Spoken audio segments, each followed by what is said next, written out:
अस्सलाम वालेकुम, सुबह बखैर, खुश आमदीद। दुनिया बोल है के साथ मैं हूँ सैयद फैसल करीम। एक नई शुरुआत, एक नया दिन और उम्मीद करते हैं कि अच्छी और नई खबरें आपकी मुंतज़िर होंगी। मौसम की बात तो आगे चल के करेंगे, कुछ इलाकों में बूंदाबांदी हुई है, लेकिन सबसे पहले पेट्रोलियम मस्तनुआत की कीमतों के हवाले से कुछ बात हो जाए। ओगरा ने अगले 24 घंटे के लिए पेट्रोलियम मस्तनुआत की कीमतों में तब्दीली की है। आलमी मंडी में उतार चढ़ाव पर ओगरा ने रात 12 बजे पेट्रोल की कीमत में 35 पैसे कमी तो की, जिसके बाद फी लीटर कीमत 315 रुपये 80 पैसे फी लीटर हो गई है। अब 35 पैसे की कमी पर जहां सार्फिन तंज कर रहे हैं, वहीं डीजल की कीमत में यकमुश्त 5 रुपये 71 पैसे फी लीटर का इजाफा किया गया, जिसके बाद नई कीमत 360 रुपये 6 पैसे फी लीटर पर पहुंच चुकी है। पेट्रोल की कीमतों में मामूली कमी, डीजल की कीमत में इस कदर इजाफे पर शदीद तनकीद हो रही है और आने वाले दिनों में पेट्रोल की कीमतों में रोज़ाना बुनियादों पर कमी बेशी का कहर दिखाई देता है। यानी कि कहना यह पड़ेगा कि कमी पैसों में और इजाफा रुपए में हो रहा है। यानी कि कभी खुशी और कभी गम का ये मामला रोज़ाना की बुनियाद पर चलता रहेगा और कभी कभी खुशी और कभी गम की बात हो ही रही है, तो फीफा की फतूहात और फीफा वर्ल्ड कप की शिकस्त से बेहतर इस कभी खुशी कभी गम की पिक्चर कोई और पेंट कर नहीं सकता। स्पेन की तारीखी फतह जहां मैड्रिड को जश्न में डुबो दिया है, वहीं अर्जेंटीना में शिकस्त के बाद गम और गुस्से की लहर दौड़ गई है। मैदान में तल्ख झड़पें हुई और मैदान के बाहर शायकीन और पुलिस भी आमने सामने आ गए। ये मनाजिर जो है वो अर्जेंटीना ब्यूनस आयरस से हैं, जहां पे शायकीन बिफर गए हारने के बाद और पुलिस पे उन्होंने जो है वो बोतलें फेंकी हैं। इसके साथ साथ पुलिस ने लाठीचार्ज भी किया है and they were there with the batons and the shields. और इसके साथ ही ये तो मनाजिर थे अर्जेंटीना से, जहां पे ब्यूनस आयरस में हज़ारों शायकीन ओबेलिस्क पे जमा हुए, ओबेलिस्क स्क्वायर पे, और वहां पे शदीद उन्होंने जो है वो गम गुस्से गुजार किया। दूसरी जानिब जो मनाजिर हैं, that tells something else। Spain में मैड्रिड हो, बार्सिलोना हो, सिविया हो, वलेंसिया हो या फिर दीगर शहर, लाखों शायकीन रात भर सड़कों पर जश्न मनाते रहे और रात भर क्या, अगली सुबह भी उन्होंने खूब जश्न मनाया है। प्लाजा डी कॉलोन और सिविल स्क्वायर पर खुशियों के नारों से तमाम तर फिजा जो है वो गूंजती रही है। वर्ल्ड कप जीतने वाली स्पेनिश टीम खुसूसी तैयारी के जरिए मैड्रिड पहुंची। जब वो मैड्रिड पहुंची, एयरपोर्ट पे हज़ारों मद्दाहों ने टीम का शानदार इस्तकबाल किया। इसके साथ जो शाही ख़ानदान था, जो कि मैच देखने के लिए भी मौजूद था, और वहाँ पे फिर उन्हें शाही पैलेस में मदऊ किया गया तमाम तर प्लेयर्स को।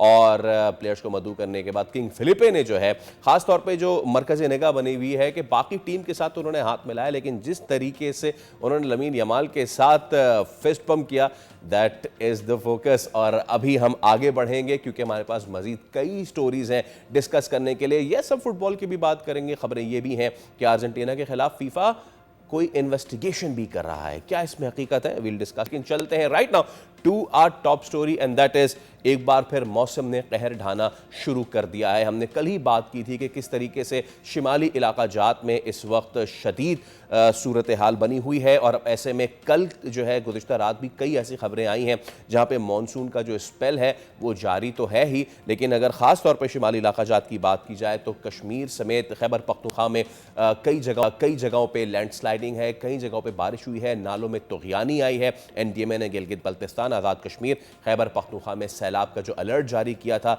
अब हम देख रहे हैं कि वो अलर्ट हकीकत में तब्दील होता जा रहा है। और 20 ता 25 जुलाई से गिलगित बल्तिस्तान पख्तूनख्वा में ग्लेशियर्स तेज़ी से पिघलने का खदशा है। नाउ ये इसको मज़ीद जो है वो कितना एडअप करेगा, लंडी कोतल जो है वहाँ से हमारे नुमाइंदे हमें ज्वाइन करेंगे, शाहिद रहमान, उनसे हम बात करते हैं। शाहिद, ज़रा बताएं, खैबर पख्तूनख्वा में वैसे तो सूरत हाल जो है वो इतनी अच्छी नहीं है, लंडी कोतल के क्या मामला हैं?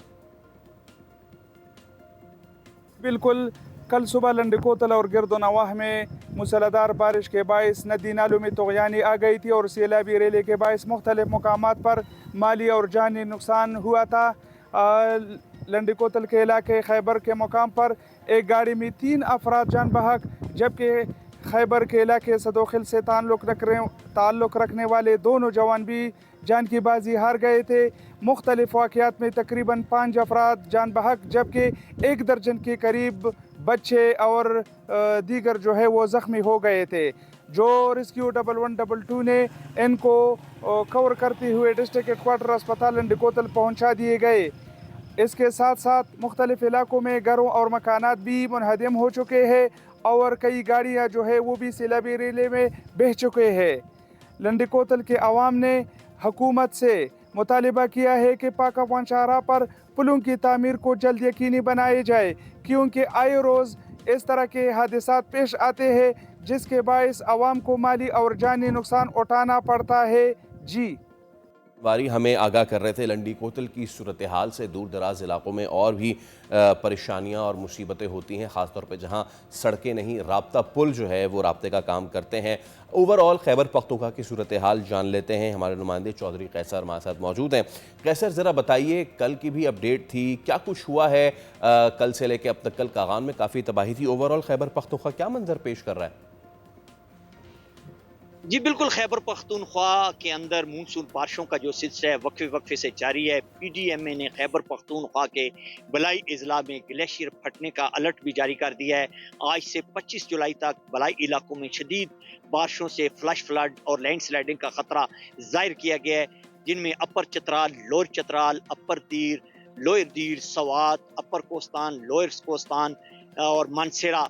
तो मनसेरा की ज़िली इंतजामिया को हाई अलर्ट रहने की हिदायत की गई है। पीडीएमए ने रेस्क्यू अंदारों को हंगामी मशीनरी, अमला और इमदादी सामान बर वक्त तैयार रखने की भी हिदायत की है। इसास इलाकों में मुकामी आबादी को बर वक्त आगाह करने, इनखला के मराकज़ फार रखने और इनखला की मशकों पर अमल दरामद भी यकीनी बनाने की हिदायत की गई है। स्याहों और मुसाफिरों को दरियाओं, नदी नालों, ग्लेशियर, झीलों और तंग पहाड़ी वादियों को करीब गैर ज़रूरी सफ़र से भी ग्रेज करने की हिदायत की गई है, ताकि कोई भी नाखुशगवार वाक़या जो है पेश ना आ सके। खैबर पख्तूनख्वा के तमाम अजला में ज़िली इंतज़ामिया की तरफ से अलर्ट जारी किया गया है कि अवाम तेज़ बहाव वाले नदी नालों और दरियाओं को अबूर न करें। ज़िला मानसेरा की इंतज़ामिया की तरफ से तमाम सियाती मुकामात, जिनमें वादिया नराम, वादिया कगां, झील सैफुल मुलूक, बटाकुंडी, बाबू सट्टाब, बेसर, जलखड, सिरन वैली और कोंश वैली की अभी गुजरगाह जो है खैबर वहां पख्तूनख्वा पर की रेस्क्यू ओवरऑल सूरत हाल से आगाह कर रहे थे, तो इस वक्त अलर्ट तो जारी किया गया ही है।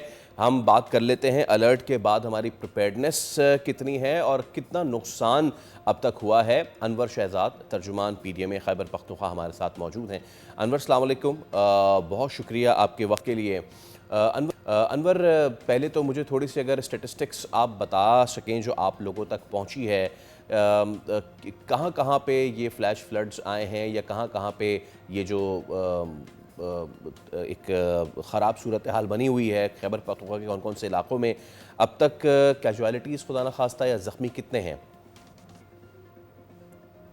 वालेकुम अस्सलाम जी। बिल्कुल, परसों से जो है मानसून की बारिशों का जो सिलसिला है वो शुरू है, जो कि 23 जुलाई तक जारी रहने का इम्कान है।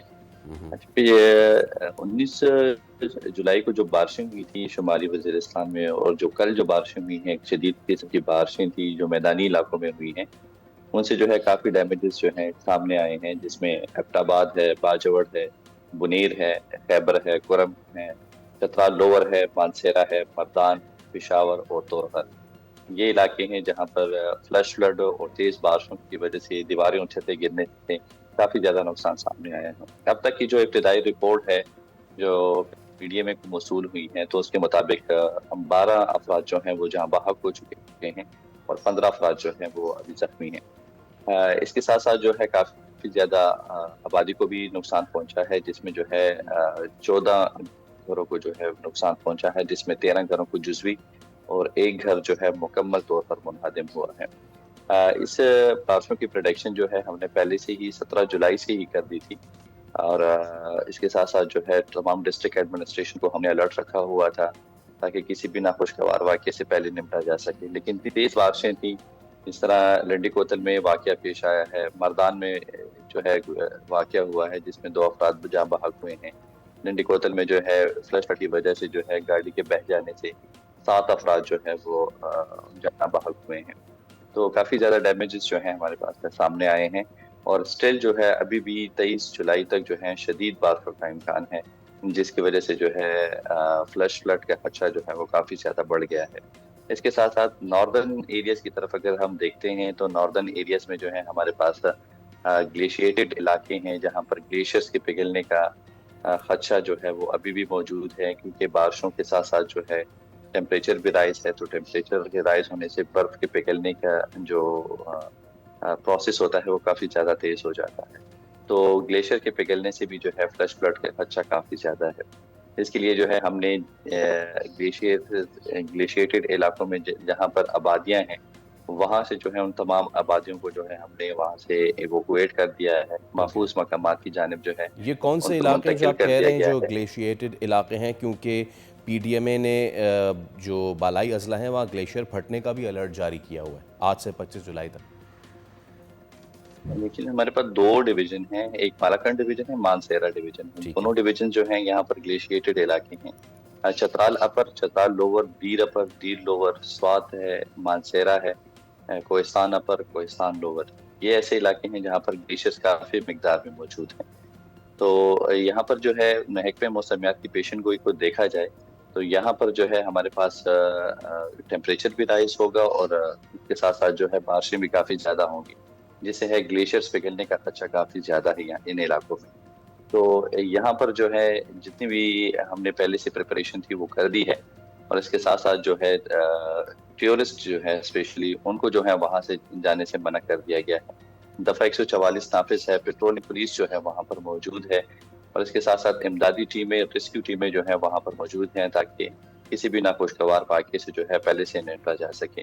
ठीक है। अलर्ट हमने जारी किया हुआ है जिसमें एहतियाती तदाबीर भी बता दी गई हैं कि कौन कौन सी एहतियाती तदाबीर अपनानी चाहिए और सयाहों को और आवाम को जो है हम उनसे अपील की जाती है कि रिवर बैंक्स के करीब जाने से, क्योंकि बारिशों का मौसम है, बारिशों की वजह से जो है काफ़ी ज़्यादा तोग़यानी जो है वो हमने देखी है।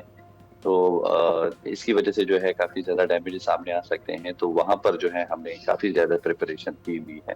अनवर तो साहब, ऐसे जब इलाके जो आप पहले से डिक्लेयर हैं जो हसास जी जी, अच्छा, जब आप इन इलाकों की बात करते हैं, एक तो वहाँ पे जहाँ पे ऑब्वियसली वो ग्लेशियल एरियाज़ हैं, नंबर 1, नंबर 2 दूर अफ्तादा इलाके जहाँ पे रोड नेटवर्क इतना अच्छा नहीं है और ज़्यादातर जो आबी गुज़रगाहें हैं वो भी either they are wooden bridges और स्टोन ब्रिजेस, जो कि इतना तो बर्दाश्त भी नहीं कर पाते ना इस रेले को।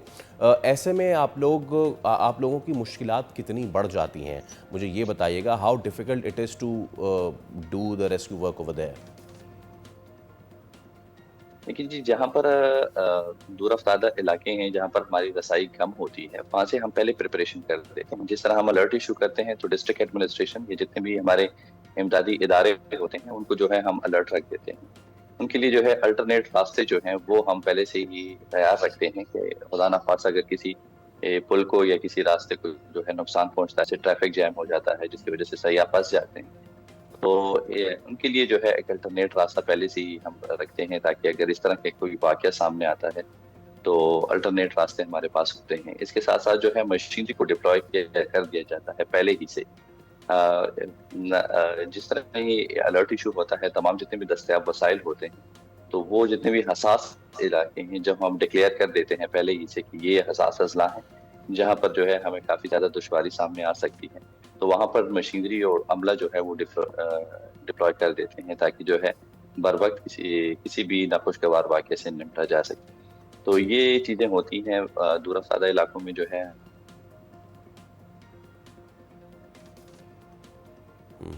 अनवर शहजाद साहब, आप हमें इस हवाले से हमसे गुफ्तगू कर रहे थे, बहुत शुक्रिया आपका कि क्या आप लोगों की तैयारी है रेस्क्यू के हवाले से, कितना कुछ कर चुके हैं, कितना कुछ रेस्क्यू कर चुके हैं वहाँ से, और कितना जो है वो मज़ीद करने के लिए अभी काम बाकी है, क्योंकि खैबर पख्तूनख्वा में जो जहाँ जहाँ जो ग्लेशियाई इलाके हैं जहाँ पे बर्फ़ के वो जो ज़खायर मौजूद हैं उनके फटने का अलर्ट अब जारी कर दिया गया है। और दुआ यही है कि तमाम तर अफराद जो हैं जो इन इलाकों में हैं उनको एक तो बाहिफाजत वहाँ से उनकी मुंतकली हो और वो खैर खैरियत से रहें, और तमाम तर सयाह हजरात जो कि इस वक्त रुख कर रहे हैं इन इलाकों का, उनसे दस्तबदस्त दरख्वास्त कि वो एक तो एडवाइज़री देख लें और वहाँ उसके बाद जाएं, और अगर वहाँ जाके अगर वो वहाँ पहुँच भी गए हैं तो ऐसे इलाकों में ज़रूर रहें जहाँ पे ये ग्लेशियल फ्लड्स का या उनका आने का ख़तरा इतना नहीं है। हम अगली स्टोरी की जानिब बढ़ते हैं, और जब मौसम मुल्क भर में इतना शदीद हो तो सियासी मौसम भी शदीद ही रहता है। हम बात कर रहे हैं आज़ाद कश्मीर के इंतखाबी मार्के की, जहाँ सियासी दर्जा हरारत मुसलसल बढ़ता चला जा रहा है। पीपल्स पार्टी, मुस्लिम लीग नून एक दूसरे के खिलाफ सख्त बयानात दे रहे हैं। इंतखाबी मुहिम अपने आखिरी और फैसला कुन मरहले में दाखिल हो चुकी है। आपको याद तो होगा कि बिलावल भुट्टो ख्वाजा आसिफ के बयान को मुसलसल तनकीद का निशाना बना रहे हैं। नून लीग ने भी जवाबी वार किया है और कहा है कि इश्तियाल अंगेज तकारीर इंतखाबी माहौल ख़राब कर सकती हैं और ग़ालिबन आज नवाज शरीफ भी पहुँचेंगे और वहाँ भी जलसा करेंगे। तो इस सारी सूरत हाल पे बात कर लेते हैं। अप्सा कोमल सीनियर एंकर पर्सन हमारे साथ मौजूद हैं। अप्सा, good morning, thank you so much for your time.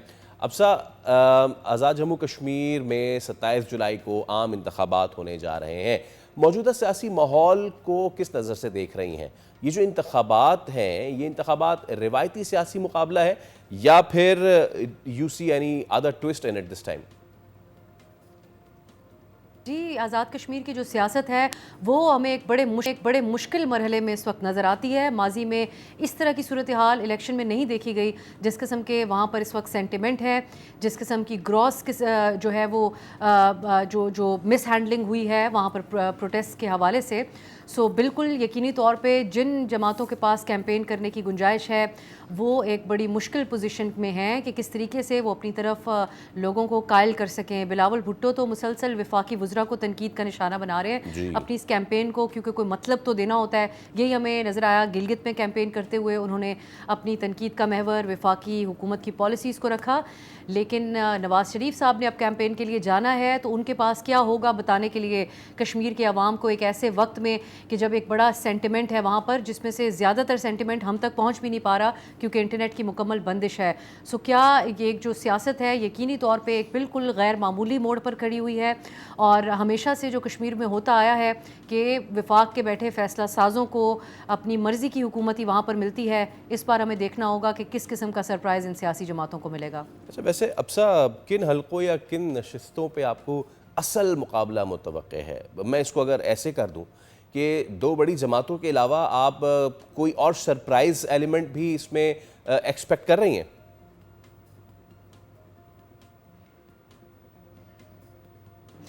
देखिए जी, बहुत सारी सूरत हाल ज़्यादातर इंपॉर्टेंट हलकों की तो इस वक्त गैर वाज़ेह है, लेकिन जो बड़ा सवालिया निशान है वो ये है कि क्या लोग वोट देने के लिए बाहर निकलेंगे।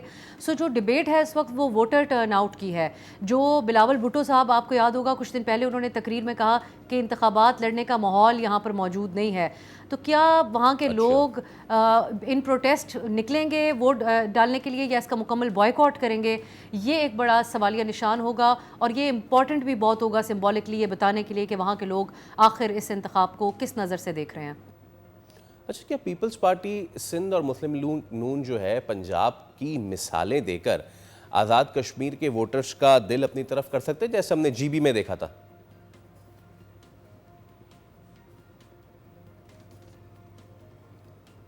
बिल्कुल नहीं, क्योंकि बदकिस्मती से अब हालात जिस नहज पर हैं, हमारे बहुत से ऐसे मामलात जो हल तलब थे उनको दुरुस्त अंदाज में हल नहीं किया गया।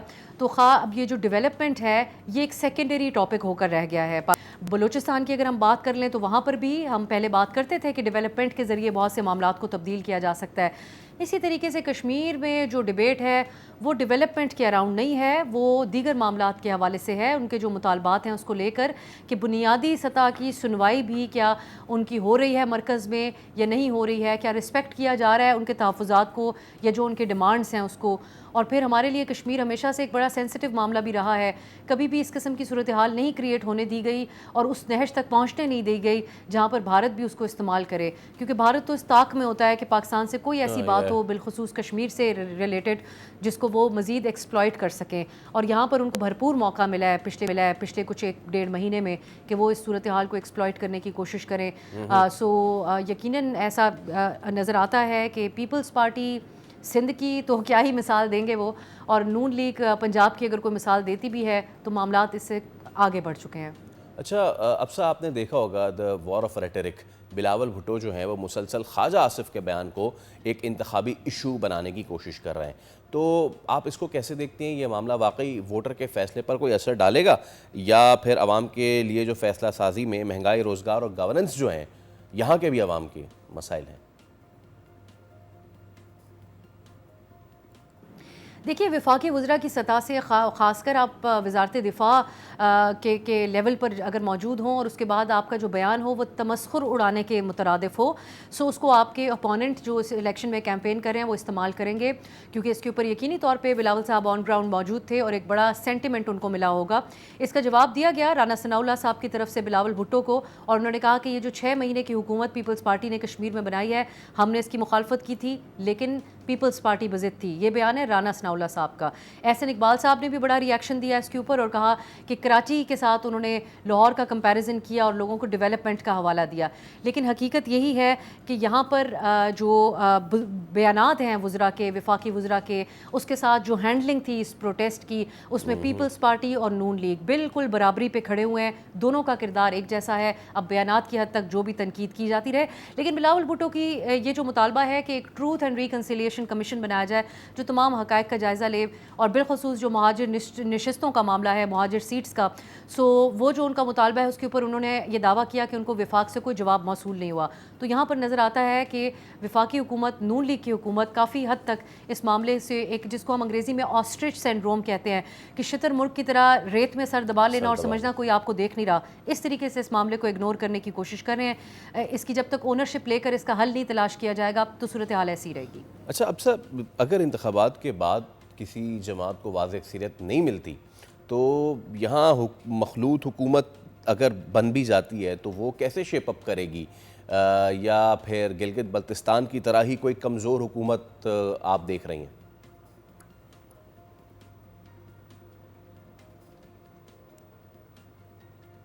ये भी अभी कहना कबल अज़ वक्त होगा। देखिए, यहाँ पर जीबी के मुकाबले में बिल्कुल वहाँ पर कम अज़ कम अपोजिशन को ये शिकवा था कि उनको कैंपेन करने के लिए मौका नहीं दिया जा रहा। जहाँ पर भी पीटीआई ने आज़ाद कश्मीर में बॉयकॉट किया है, लेकिन वोटर, जो मैंने पहले जिस तरीके से बात की थी कि लोग, क्या वोटर टर्न आउट होगा, लोग वोट डालने के लिए बाहर निकलेंगे या नहीं निकलेंगे, ये एक बड़ा सवालिया निशान होगा। तो वो जीबी के साथ का कंपैरिजन करना या हुकूमत किस किस्म की बनेगी, ये अभी कहना हमें खासा कबल अज़ वक्त नज़र आता है। और ये भी देखना होगा कि मियां नवाज शरीफ साहब, जिन्होंने जीबी में तो अपनी कैंपेन में बस गिले शिकवे किए थे आवाम से कि मुझे क्यों निकाला, बहुत अरसे बाद वो सियासत में नमूदार होते हैं तो कश्मीर में लोगों से, क्योंकि वो कश्मीरी भी अपने आप को कहलाती है शरीफ फैमिली, तो वो किस तरीके से उन लोगों से मुखातिब होते हैं और वो क्या ज़्यादा मौसर होता है बिलावल साहब की कैंपेन के मुकाबले में, ये भी हमें देखना होगा।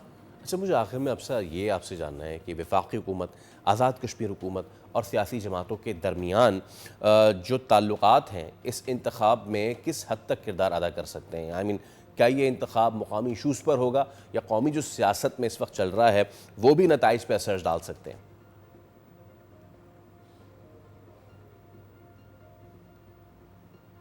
देखिए, कौमी सियासत तो हमेशा से वफाक में जो हुकूमत होती है, जीबी और कश्मीर में हमें उसी किस्म का आगे नज़र आता है, वो उन्हीं की हुकूमत बनती है। यहाँ पीपल्स पार्टी हुकूमती इत्तेहादी ने 6 माह हुकूमत की है, लेकिन यहाँ पे जो मामला है वो बिलावल भुट्टो उसी को अपनी कैंपेन में शामिल कर रहे हैं। लोगों का जो सेंटिमेंट है, जैसा कि महाजिर सीट्स का जो मामला है, हम यहाँ पाकिस्तान में बैठकर इस सारे मामले के ऊपर शायद इसको नज़रअंदाज करते थे या इतना कभी इसको सीरियस नहीं लिया गया था जब तक कि मुजाहिरीन की तरफ से मामला नहीं उठाया गया।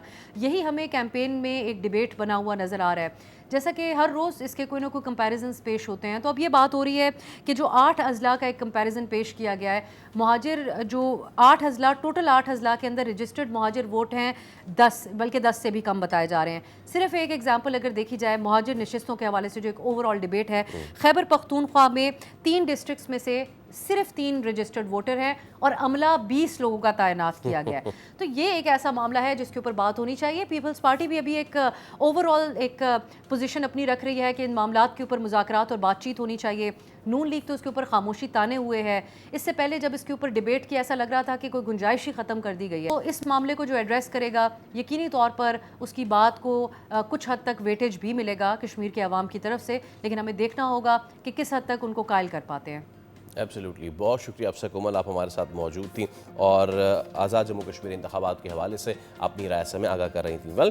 हम मज़ीद स्टोरीज़ भी अपने शो में शामिल करेंगे, लेकिन एक मुख्तसर से वक्फे के बाद हमारे साथ रहिए।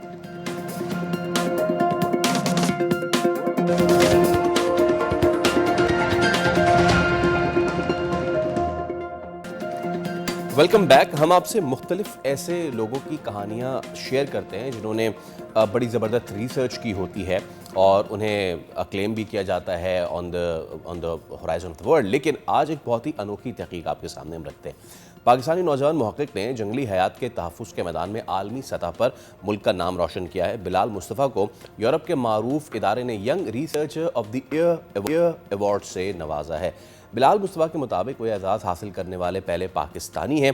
उनकी तहकीक पाकिस्तान के कराकरम पहाड़ी सिलसिले में ट्रॉफ़ी हंटिंग के जंगली गोश्तखोर जानवरों, जंगली चरिंदों और मुकामी आबादी पर असरात से मुताल्लिक़ है। अब सबको पता है कि ट्रॉफ़ी हंटिंग जो है वो क्या होती है, और ट्रॉफ़ी हंटिंग अगर होती है तो वो कम्युनिटी को किस तरीके से सर्व करती है। बहुत सारे लोग इस पर क्रिटिसाइज़ करते हैं कि जनाब ये तो आम जानवरों को मारा जा रहा है, लेकिन ट्रॉफ़ी हंटिंग से इकोलॉजी पे कितना अफेक्ट होता है और वहाँ की मकामी आबादी जो है वो कैसे ट्रॉफ़ी हंटिंग की वजह से वहाँ के जो प्रेडेटर्स हैं उनसे महफूज रहती है।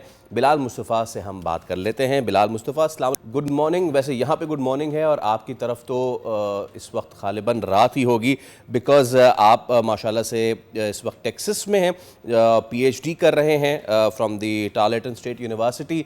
और मैं एक और चीज़ भी बताना चाहूँगा जो कि बहुत ही ज़्यादा जब मैं पढ़ रहा था इसको तो मेरे लिए तो बाइस फ़ख्र है।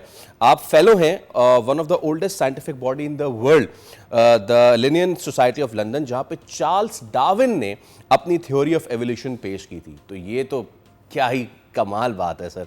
बिलाल, अस्सलाम वालेकुम। बिलाल, मुझे थोड़ा सा इसके बारे में बताइए, ये जो आपने रिसर्च की है, कुछ थोड़ा सा मैंने एक्सप्लेन करने की कोशिश की, बाकी आप प्लीज़ एक्सप्लेन करें। जी, वालेकुम सलाम। बहुत शुक्रिया मुझे मौका देने के लिए। सबसे पहले तो मैं ये अवार्ड उन लोगों के नाम करना चाहूँगा, रेंजर्स के नाम, जो उन पहाड़ी हिस्सों में काम करते हैं। सेंट्रल कराकरम नेशनल पार्क जो पाकिस्तान में है, it's one of the highest national parks in the world. और वहाँ पर जिस तरह से कंजर्वेशन पे काम किया, साथ उसके साथ चित्राल गो नेशनल पार्क और दूसरे नेशनल पार्क्स के अंदर बेसिकली ट्रॉफ़ी हंटिंग जो है ये पाकिस्तान के अंदर यूनिक इसलिए है कि जब ट्रॉफ़ी हंटिंग की बात होती है तो हंटिंग तो हर कोई करता है, लेकिन किसी भी जानवर की, लेकिन ट्रॉफ़ी हंटिंग से मुराद ये है कि अब उस जानवर के एक स्पेसिफिक पार्ट के लिए उसको हंट कर रहे हैं। जैसे कि अफ्रीका के अंदर बोट्सवाना में एलिफेंट की, हाथी की ट्रॉफ़ी हंटिंग होती है उसके टस्क्स या दांतों के लिए। ऐसे ही राइनो की होती है, गैंडे की, उसके सींग के लिए। हमारे पाकिस्तान के अंदर जो हमारा नेशनल मार्खोर है, एनिमल है मार्खोर, उसके सींगों के लिए उसकी ट्रॉफ़ी हंटिंग होती है। इसके अलावा आइबेक्स है हमारे पहाड़ी सिलसिलों के अंदर, उसके लिए होती है। उड़ियाल की, जंगली जो हमारे शीप की स्पीशीज़ हैं, भेड़, उनकी किस्में हैं, उनकी ट्रॉफ़ी हंटिंग होती है। पाकिस्तान की यूनिक इसलिए है कि यहाँ पर जो है वो कम्युनिटी बेस्ड ट्रॉफ़ी हंटिंग हो रही है, जिसके अंदर कम्युनिटीज़ खुद उस रकबे को मैनेज करते हैं और उसका जो 80% होता है प्रोसीड्स का, वो कम्युनिटीज़ को डायरेक्टली जाता है। जैसे कि हमारे यहाँ जो एवरेज प्राइस है मारखोर की वो तकरीबन $2 लाख होती है। तो अगर आप उसमें से 80% भी कम्युनिटीज़ को जाए तो तकरीबन 4-5 करोड़ रुपए के लगभग बनता है। अब कम्युनिटीज़ उसको वो अपने तरीके से ही स्पेंड करते हैं, दे आर कम्प्लीटली इंडिपेंडेंट। जबकि ये चीज़ जो है वो अफ्रीका के अंदर या दूसरे जगहों के ऊपर नहीं होती इस तरह से। अच्छा, मुझे अब ज़रा इसमें इसकी कनेक्टिविटी बताइए बिलाल। ये जो पाकिस्तान में ट्रॉफ़ी हंटिंग है, या इसको कम्युनिटी ट्रॉफ़ी हंटिंग कह लें, ये बाकी ममालिक से किस कदर डिफरेंट है ये तो आपने हमें बताया। ये ट्रॉफ़ी हंटिंग पेक्युलर क्यों है? बहुत से लोग इस पे जिन्हें अंदाज़ा नहीं है वो कहते हैं कि ये तो जानवर को मार रहे हैं, तो शिकार कर रहे हैं। इकोलॉजी पे इस ट्रॉफ़ी हंटिंग का मस्बत असर क्या पड़ता है? कम्युनिटी जो है वो फिर इससे प्रेडेटर से कैसे बची रहती है, आपकी रिसर्च क्या कहती है, प्लीज़ बताइए। इसके अंदर मुख्तलिफ अभी हम लोगों ने चीज़ें देखी हैं। जैसे कि सबसे जो इसका बेहतरीन फ़ायदा ये है कि कम्युनिटीज़ अब उन जानवरों को ऑन करती हैं। पहले जिन जानवरों का वो शिकार मार्खोर आइबेक्स का करती थी, अब वो उन्हें ही बचाती हैं। अगर कोई एक बंदा हंट करे इलीगली कम्युनिटी के अंदर तो पूरी कम्युनिटी उसके ख़िलाफ़ हो जाती है, जिसकी वजह से गैर कानूनी शिकार के ऊपर खुद ब खुद पाबंदी लग जाती है। उसके अलावा कम्युनिटीज़ उस जानवर को ऑन करती हैं, they treat it like their own animals. उस पूरे एरिया की वो हिफाजत करती हैं, अपने वॉचर्स रखे होते हैं कम्युनिटीज़ ने। जब ट्रॉफ़ी हंटिंग पाकिस्तान में स्टार्ट हुई थी 1993 के अंदर, it's like 3 decades of data that is there sitting there to be researched on. तो उस वक्त मारखोर्स की तादाद 500 से कम थी। इस वक्त मारखोर की जो तादाद है वो 1500 से ज़्यादा हो गई है, क्योंकि ट्रॉफ़ी हंटिंग की वजह से लोग उनको बचा रहे हैं, उनका शिकार नहीं कर रहे। इसके अलावा जब फॉरेन हंटर्स बाहर से आते हैं, कुछ लोग जो हैं कम्युनिटीज़ के, वो ये भी कह रहे हैं कि इट्स अगेंस्ट द एथिक्स, कि इखलाकियात हमें ये नहीं कहती कि आप किसी जानवर को जो है वो उसके पैसों के इवज़ शिकार करें। लेकिन ट्रॉफी हंटिंग के अंदर उन जानवरों का शिकार किया जाता है जो कि अपनी जिनियाती उम्र से ऊपर जा चुके होते हैं। They are gone past their reproductive age, वो उसके बाद जो है वो रिप्रोड्यूस नहीं कर सकते। सर्टेन हॉर्न साइज़ की लिमिट होती है, उस हॉर्न साइज़ से ऊपर का जानवर आप मार सकते हैं, उससे नीचे का आप नहीं मार सकते हैं। एक तो ये होता है जिसकी वजह से जो बैड जीन्स होते हैं पॉपुलेशन के अंदर, वो ऑटोमेटिकली आप उनको पॉपुलेशन से बाहर निकाल देते हैं। दूसरा, जब जैसे ही जानवर ज़्यादा हो रहे हैं मार्खोर आइबेक्स, वैसे ही हमारे स्नो लेपर्ड्स का जो प्रे है वो भी इंक्रीज़ हो रहा है। इन दी पास्ट स्नो लेपर्ड्स जो थे वो माल मवेशियों के ऊपर हमला करते थे, जो कि कम्युनिटीज़ के साथ कॉन्फ्लिक्ट का बायस बनता था। लेकिन अब उसके अंदर भी बदतरीज कमी आ जाती है, क्योंकि फिर वो आइबेक्स और मार्खोर के ऊपर ही हंट करना स्टार्ट कर देते हैं। इसके हम लोगों ने जो एक चीज़ देखी है वो ये है कि कैसे ये उनके कल्चर्स के ऊपर इम्पैक्ट कर रही है। क्योंकि कैलाश जैसे कि कल्चर है जो चित्राल गौर नेशनल पार्क के पास आबादी है हमारी, उनके अंदर ये बिलीव पाया जाता है कि जब आप शिकार करेंगे मारखोर का, तो जो झुंड के आगे वाला जानवर है आपने उसको नहीं मारना, और जो झुंड से पीछे वाला जानवर है आपने उसको नहीं मारना। क्योंकि जो आगे वाला होता है वो कहते हैं कि वो उनका सरबराह होता है, इसलिए उनको गाइड कर रहा होता है चरागाहों में। और जो पीछे होते हैं वो जानवर होते हैं जो कि बुरे होते हैं, लागर जानवर होते हैं। अब ट्रॉफी हंटिंग के अंदर जब हम आते हैं तो जो फॉरेन हंटर बाहर से आ रहा है उसको इन चीज़ों का नहीं पता, and they go for the largest male, अब चाहे वो आगे वाला या पीछे वाला है। तो इस तरह की भी डिस्क्रिपेंसीज होती हैं कि ये कुछ कल्चरल हमारी जो चीज़ें हैं वो इसके अंदर नापैद होती जा रही हैं इस सेमेस्टर में। और कुछ लोग फिर ये भी कहते हैं कि बजाय जानवरों के ऊपर सिर्फ पैसे की हद तक ही रहने के, अगर वो जब तक मारखोर जिंदा है आपको पैसे दे रहा है, आप उसको बचा रहे हैं, आप दूसरी चीज़ें भी लाएं कम्युनिटी के अंदर जहाँ से कम्युनिटीज़ को फ़ायदा हो, जैसे कि स्नो लेपर्ड टूरिज़्म है, मारखोर टूरिज़्म है, वाइल्ड लाइफ फोटोग्राफी है, इसके अलावा माउंटेन टूरिज़्म है उस चीज़ के अंदर। क्योंकि इंडिया के अंदर हम लोग देखते हैं वो स्नो लेपर्ड को लेके उन्होंने हाउस स्टेज बनाए हुए हैं, लोग वहाँ पर जाते हैं स्नो लेपर्ड्स को देखने के लिए, and they are earning a lot of more money than trophy hunting. Trophy hunting से ज़्यादा पाकिस्तान से वो कमा रहे हैं, क्योंकि हमारे यहाँ सिर्फ 12 मारखोरों की इजाज़त होती है, 4 हर प्रोविंस के अंदर, बलूचिस्तान, केपी के और गिलगित बल्तिस्तान के अंदर।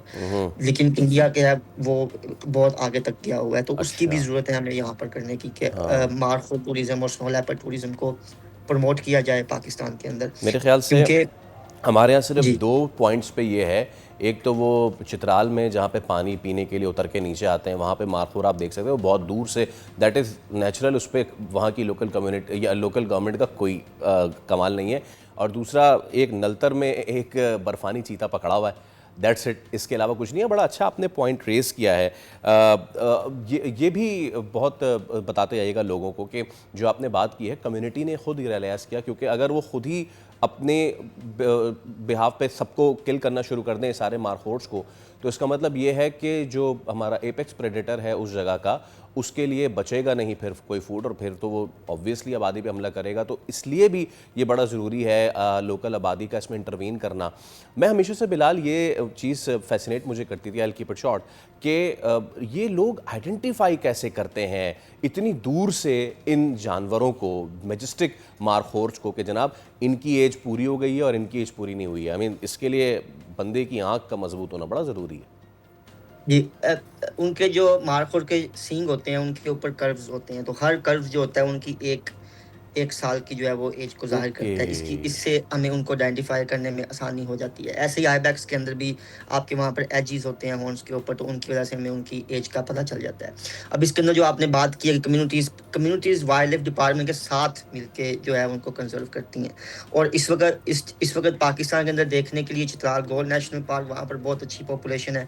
इसके अलावा हमारा जो हरामोश सिलसिला है पहाड़ी, वहाँ पर सेंट्रल कराक्रम नेशनल पार्क के पास वहाँ पर स्कर्दू मारखोर है, जिसके हॉर्न्स गोल पीछे की तरफ होते हैं, और वो बिल्कुल यूनिक स्पीशीज है, सिर्फ उस पहाड़ी से उसी एक वैली के आसपास ही पाई जाती है और कहीं नहीं पाई जाती। और जैसे कि आपने बात की कि कम्युनिटीज़ के अंदर हमें ये भी देखने को मिला है कि जब इन दी पास्ट स्नो लेपर्ड उनकी बकरियों पे हमला करते थे, तो कम्युनिटीज़ हमें कहते थे कि आपके स्नो लेपर्ड ने हमारी बकरियों पे हमला किया, तो हम उनको कंपनसेशन प्रोवाइड करते थे। जैसे कि बल्तिस्तान लोकल ऑर्गेनाइजेशन है BWCDO, वो कंपनसेशन प्रोवाइड करती है लाइव स्टॉक। लेकिन अब हमें लोकल्स कह रहे हैं कि आपका स्नो लेपर्ड हमारे मारखोरों को खा रहा है, जो कि 4-5 करोड़ की वैल्यू के हैं। हमारी बकरी तो 4-5 लाख 5 लाख की होगी। तो आप हमारे स्नो लेपर्ड को जो है वो हंट करें, लेकिन वो क्योंकि हम नहीं कर सकते इसलिए उनका जो टूरिज्म है वो ज़्यादा, और इसमें सबसे जो ज़्यादा बेटर है वो आई गेस रोल जो प्ले करते हैं वो मीडिया का भी बहुत ज़्यादा है, क्योंकि हम लोग एज ए साइंटिस्ट हम तो उन जानवरों को देख के रिसर्च करते हैं, उस रिसर्च को कम्युनिकेट कैसे करना है आम बिल्कुल, इसीलिए आज के ये सेगमेंट जो है इसी सिलसिले की एक कड़ी है, टू रेज द अवेयरनेस। बहुत शुक्रिया Bilal, thank you so very unique research that you have done. और इससे ना सिर्फ ये कि आप पहले पाकिस्तानी हैं जिन्हें ये अवार्ड मिला है, लेकिन मैं फिर रिट्रिएट करूँ इस चीज़ को कि आप माशाल्लाह से उस जगह पे हैं जहाँ से दुनिया की एक बहुत ही अहम थ्योरी ने जन्म लिया है। That's fascinating. हम एक ब्रेक ले रहे हैं, दोबारा हाजिर होंगे विद फ्यू मोर स्टोरीज। हमारे साथ रहिए।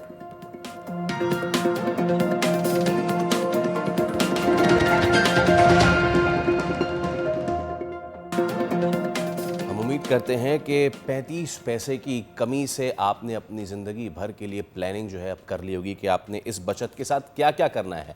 वेल, अज़राए मजाक एक तरफ, लेकिन आलमी मंडी में जो उतार चढ़ाव है उस पर ओगरा ने रात 12 बजे पेट्रोल की कीमत में 35 पैसे कमी की है, और लेकिन डीजल पे इजाफा कर दिया है। तो इस थोड़ी सी कमी, बहुत सारे इजाफे पे हम चलते हैं अपने नुमाइंदे कफ़ील अहमद की जानिब जो एक पंप पे गालबन मौजूद है। कफ़ील, आपकी लोगों से हुई है बात यहाँ पे, कितना वो खुश है 35 पैसे की कमी पे? देखिए, ये जो कमी है जो कि बहुत बड़ी शायद कमी हो, लेकिन ये आवाम की नज़र में कुछ भी नहीं है। आवाम ने जो कुछ अभी मुझसे कहा है वो मैं आपको यहाँ ऑन स्क्रीन बता नहीं बता सकते। तो लिहाजा सिचुएशन बहुत ज़्यादा ख़राब है, और उन्होंने कहा बस हम क्या कह सकते हैं। उन्होंने तो बहुत कुछ कहा। उन्होंने कहा कि बस, और ये जो दूसरी जानी जो डीजल में इजाफा किया गया 5 रुपये 360 रुपये हुई है प्राइसेस। उसके बाद गुड्स ट्रांसपोर्टर से जो हमारी बात हुई है, उन्होंने एक मरतबा फिर हड़ताल का अंदिया दिया है। तो उन्होंने कहा है कि हड़ताल हम कर सकते हैं इसलिए कि हमारे कंट्रोल में नहीं है प्राइसेस, और हम जो है वो बारहा हुकूमत से बात कर चुके हैं, लेकिन कुछ नहीं होता। दूसरी जानब अगर हम बात कर लें, इसका इम्पैक्ट तो खैर क्या है, इसलिए कि जो इन्फ्लेशन का जो नंबर है बहुत ज़्यादा है। दरअसल आपको खुद भी पता है, ज़ाहिर है हम रूट करते हैं, खबरें पढ़ते हैं और खबरें रीड करते हैं, तो इन्फ्लेशन बहुत ज़्यादा, कमोडिटी प्राइसेस बहुत ज़्यादा है। इस ओवरऑल सिचुएशन के बाद अगर हम दालें, आटा, चीनी, घी, तेल सब कुछ काउंट कर लें, कोई भी चीज़ कम नहीं है, कोई भी चीज़। अगर आप अभी मार्केट का रुख कर लें सदर का, तो आपको अंदाजा हो जाएगा किस चीज़ पे रेट है। आटे के प्राइसेस आपके सामने, चक्की का आटा 170, 160, 150 के दरमियान, दालें कहीं ज़्यादा है 400 रुपये के दरमियान, इसी तरह घी तेल है वो ज़्यादा है। तो सब्जियों की कीमत आपके सामने, किराया आपके सामने, तो फिर आदमी कहाँ जाएगा, उसको आप जाकेट कर सकते हैं। लेकिन सिचुएशन बहुत ज़्यादा जो है वो है, और लोगों का यही कहना है कि भाई ये 35 पैसे भी क्यों कम किए, जो प्राइसेस थी या तो उसको बढ़ा देते। अब हमने पेट्रोल तो डलवाना है, हज़ार मोटरसाइकिल वाले जितने इस शहर के अंदर हैं लाखों की तादाद में, तो इस्तेमाल तो कर ही रहे ना। तो ये वो तमाम सूरत हाल है जो कि कह रहे हैं, और उन्होंने हुकूमत को बहुत ज़्यादा लान तान की है और बहुत ज़्यादा तनकीद की है लोगों ने। उन्होंने कहा हाथ जोड़ के, उन्होंने तो ये भी कहा कि भाई आपको दिखाने से कुछ नहीं होता, हमारे मसले हल नहीं होते। तो ये वो तमाम सिचुएशन है जो इसमें आवाम फेस कर रही है, और गवर्नमेंट ने 35 पैसे कम किए पेट्रोल पे और डीजल पे 5 रुपये बढ़ा दिए। दूसरी जानिब एक चीज़ और है कि कल गुज़िश्ता 2 रोज़ पहले जो है कुछ ट्रांसपोर्टर ने एक अबू कहते प्रेस को अंदर, उनका कहना ये था कि जो प्राइसेस हैं बहुत ज़्यादा बढ़ गए हैं और वो अपनी गाड़ियाँ खड़ी करने जा रहे हैं। तो कहाँ वो इस चीज़ पर हतमी फैसला नहीं कर सकें, लेकिन उन्होंने कहा कि आइंदा 2 रोज़ के दौरान कोई ना कोई फैसला जो है वो करेंगे। तो ये वो तमाम सिचुएशन है जो अब तक देखने में आ रही है, लेकिन अवाम बहुत ज़्यादा बदहाल, बहुत ज़्यादा परेशान और बहुत ज़्यादा कफील अवाम जो है वो एक मरतबा फिर गम गुस्से का शिकार है कि 35 पैसे भी कम करने की थी। बहुत शुक्रिया, आप हमें अपडेट कर रहे थे। वेल, हम एक ब्रेक ले रहे हैं, फ़ौरन से हाजिर होंगे। Stay with us.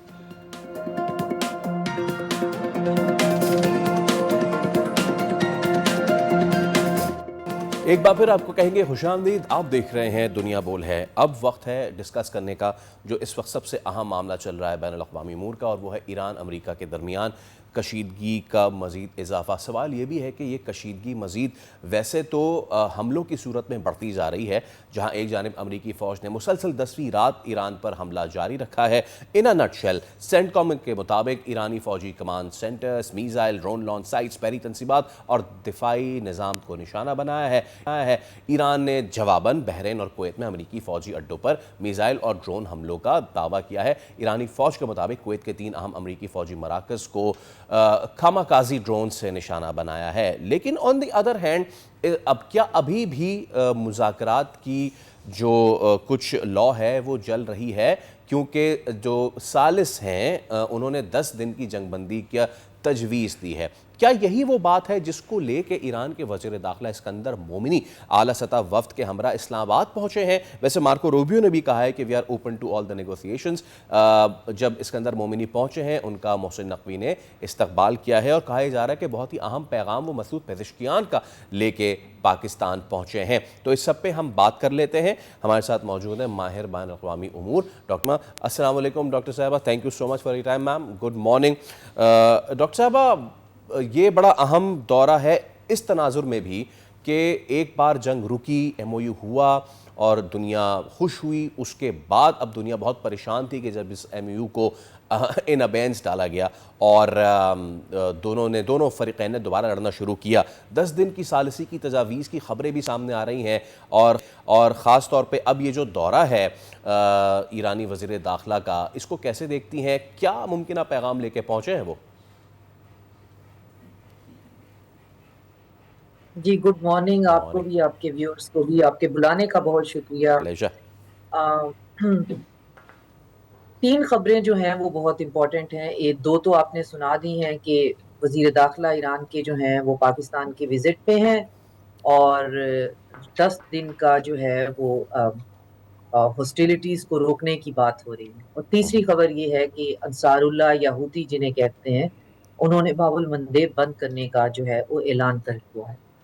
और इनमें से जो है 10 दिन का पॉज़ जो है वो अगेन बड़ा ट्रिकी है और वो पॉज़ यकीनन अमेरिका को चाहिए जैसे पहले चाहिए था। क्यों चाहिए? क्योंकि इकोनॉमी को उन्होंने साथ-साथ सहारा देना है और जंग भी करनी है और ये सदी की एक नई अनोखी और निराली जंग है। ये जंग बंद नहीं करनी है, बस जहाँ पे इंटरनेशनल या ग्लोबल इकोनॉमी जो है वो सफ़र कर रही है उसको थोड़ा-सा पॉज़ देना है। दूसरे फरीक से कहना है कि आप थोड़ा-सा आप स्ट्रैटेजिक जो है वो पेशेंस का सामना करिए और उस पेशेंस में हम जो है वो जितना तेल, जितनी एनर्जी हमें इधर-उधर भेजनी है हम भेज दें। अब ये बहुत बचकाना सी हरकत है, ना तो पहले पॉज़ में अमेरिका जो है वो इसको करने में कामयाब हुआ और ना ही अब जो डेफ़िसिट एनर्जी का दुनिया में हो रहा है वो 10 दिन के अंदर होने वाला है। और ईरान जो है उसका कहना है कि वो MOU की इन शराइत को अब मॉडिफ़ाई करना चाहते हैं, वो इन पे नहीं बैठेंगे। तो अब दोनों पार्टीज़ जो हैं वो एस्केलेशन के ट्रैप में शामिल हो गई हैं, उसके अंदर ट्रैप हो चुकी हैं। और ये किसी भी वॉर या मिलिट्री प्लानर का सबसे बड़ा नाइटमेयर होता है किसी जनरल का, 2 चीज़ों का ऐड हो जाना उनकी वॉर प्लानिंग में। एक है ब्लड गिल्ट का और दूसरा वेंजेंस का, क्योंकि ये आपकी ऑब्जेक्टिविटी जो है उसको बहुत ज़्यादा जो है वो क्लाउडेड कर देते हैं। आपकी हर डिसीजन के अंदर जो है वो इंतकाम और आपके अपने ब्रदरहुड जो है, जिसके अंदर जो जानें गई होती हैं, उनका बोझ आपके कंधों पे हो जाता है और ये ब्लड गिल्ट आपसे बहुत बुरे डिसीजन करवा लेता है। ईरान के अंदर भी इंसानी जानों का नुकसान हो रहा है और अमरीकियों का तो सुना है कि मिसाइल इतने करीब गिर रहे हैं कि वो उनकी बॉडीज़ ही इवैपोरेट हो रही हैं। वो आपको टोटल नंबर बता नहीं रहे हैं। उनमें कुछ जो है वो मिसिंग लफ्ज़ इस्तेमाल हो रहा है। तो एक डिफेंस एनालिस्ट, वेस्टर्न एनालिस्ट ही बता रहे थे कि अब जो मिसिंग का लफ्ज़ इस्तेमाल होता है इस तरह के हमलों में, उसमें वो बॉडी मिसाइल से इतनी करीब होती है कि वो पूरी की पूरी इवैपोरेट हो जाती है, हड्डियों तक वो मिलती ही नहीं है। बाकी जितने 2 जहाज़ जो मेडिक जो हैं वो प्लेन, वो गल्फ से रैमस्टाइन जर्मनी एयरबेस पे पहुँचे हैं। अब 2 जहाज़ों के अंदर कितने ज़ख्मी होंगे, कितनी कैजुअल्टीज़ होंगी। तो ट्रंप एक बदहवासी के मोड पे आते हुए एस्केलेशन के ट्रैप में फँस गए हैं। ईरान भी उस ट्रैप का जो है वो बराबर हिस्सा बनता जा रहा है। वो ना तो गल्फ पे हमले रोक रहा है, ना ये डिमांड पीछे रख रहा है कि गल्फ कंट्रीज़ के लिए अब क्या हुक्म है, वो इन बेसिस को रातों रात कहाँ भिजवा दें। एक रात के अंदर 10 दिन के अंदर किराए का मकान नहीं खाली करवाया जा सकता। मैं बार-बार ये कह रही हूँ, उनके 20-20, 30-30 साल के उनके एग्रीमेंट्स हैं। वो एग्रीमेंट लीगली बाइंडिंग होते हैं। वो कोर्ट ऑफ आर्बिट्रेशन में जा सकते हैं। तो उनको भी थोड़ा-सा टाइम देना चाहिए। तो हमारी तवक्को जो है वो ईरान से थोड़ी ज़्यादा है। हम ईरान से ज़्यादा फ़हम, ज़्यादा फ़रासत की उम्मीद रख रहे हैं, उसके सिविलाइज़ेशनल होने की वजह से, उनकी विज़डम की वजह से कि आप इस रीजन के अंदर जितनी दुश्मनियाँ ऑलरेडी हैं, उनको थोड़ा-सा कम करने की कोशिश करें। पाकिस्तान ने डॉक्टर साहब किया इसको है, बिल्कुल, बात आगे हाँ बिल्कुल, इसको आप कंटिन्यू कीजिएगा, लेकिन जो आप जो पॉइंट कर रही हैं ना, बिल्कुल उससे 100% मुत्तफ़िक, क्योंकि वो न्यूक्लियर वाला मामला तो कहीं कहीं चला गया पीछे, कहीं खो गया, वो दफन हो गया वो ना, कि एनरिचमेंट इतना फीसद, ये मुल्क ले ले वो मुल्क ले ले। असल मसला अब ये आ रहा है कि बहुत से लोग इस पॉइंट ऑफ व्यू के थे कि जी इलेक्शन हो जाए अमेरिका का, ट्रंप दोबारा सदर बन जाएगा तो फिर वो शायद जंग रुक जाएगा। बट नहीं, do you agree with this notion of mind के ये जो बाबुल मंदब अभी लेटेस्ट आपने बताया, या फिर उससे पहले स्ट्रेट ऑफ हॉर्मुज़, ये वो नब्ज़ बन गई है जो ईरान और ऑब्वियसली उसके पीछे जो रीजनल बड़ी ताकतें हैं, जिसमें रशिया और चाइना को भी ले लीजिए, वो उस वक्त दबा देंगे जब उन्हें दबानी होगी। उसी का अब कंट्रोल पे सारी जंग चल रही है। Do you agree to that? I totally agree. That's the entire story, and you just get to the crux of that story. कि हम माइनस कर जाते हैं चाइना की मर्जी को। चाइना नहीं चाहता है कि जो स्टेट ऑफ होर्मुज है वो या तो टोटली ओपन रहे और फिर या अमेरिका के कंट्रोल में रहे। वो वाया ईरान उसका कंट्रोल चाहता है। इसी वजह से इस रीजन के किसी कंट्री को आप नहीं देखेंगे किसी ने बहुत ज़्यादा रिटेलिएट किया हो या बहुत ज़्यादा अपना जो है वो रजिस्टर कराया हो अपनी रिजर्वेशन को। गल्फ के कंट्रीज़ को भी कोई प्रॉब्लम नहीं है। वो सिर्फ ईरान से सेफ्टी और इसका ओपन होना जो है इनडिस्क्रिमिनेटली मांगते हैं। रिसेंटली यही प्रपोजल पाकिस्तान ने ईरान को दोबारा दिया है, जो वजीर दाखिला बैठकर यहाँ पे डिस्कस करने आ रहे हैं। वो ये है कि एमओयू पे बात करने से पहले हॉस्टिलिटी को रोकें और उसमें स्टेट ऑफ होर्मुज ईरान के पास ही रहे, उसके इंतजामी अमूर जो हैं, लेकिन वो सिक्योरिटी को इंश्योर करे और स्टेट ऑफ होर्मुज को डिस्क्रिमिनेशन के बगैर खोले। अब डिस्क्रिमिनेशन में ईरान का कहना है कि अमेरिका और उसके हवारी और इजराइल के जहाज नहीं गुजरेंगे। अब अमेरिका के हवारी तो गल्फ के कंट्रीज भी हैं। तो आप बिल्कुल ठीक जगह पे पहुंचे हैं कि एक तरफ ग्लोबल साउथ है, एक तरफ मल्टीपोलैरिटी का विजन है और एक तरफ यूनिपोलैरिटी है, और ये दो सिस्टम की जंग।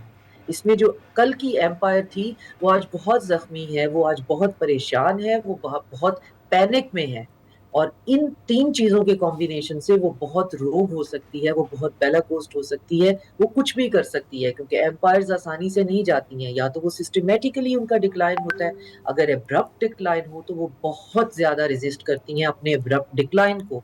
ईरान चाह रहा है कि उसका डिक्लाइन बहुत एब्रप्ट और सडन हो जाए।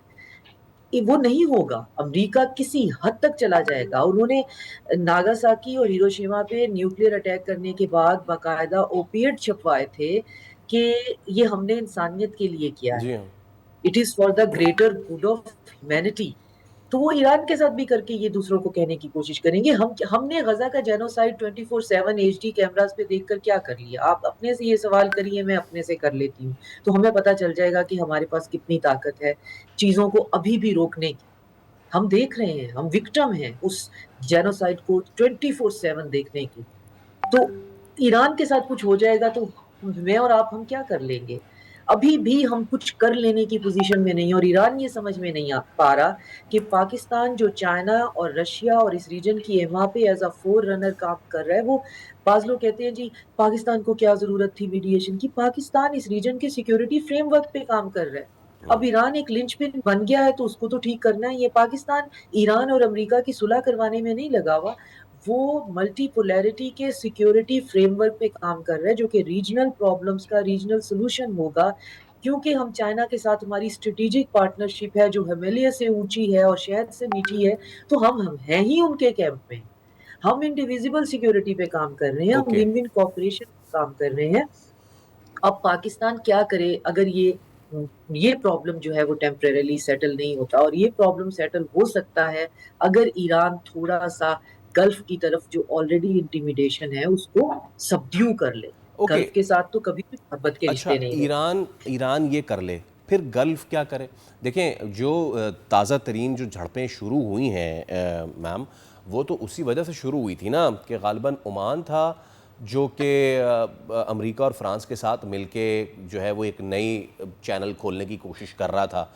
तो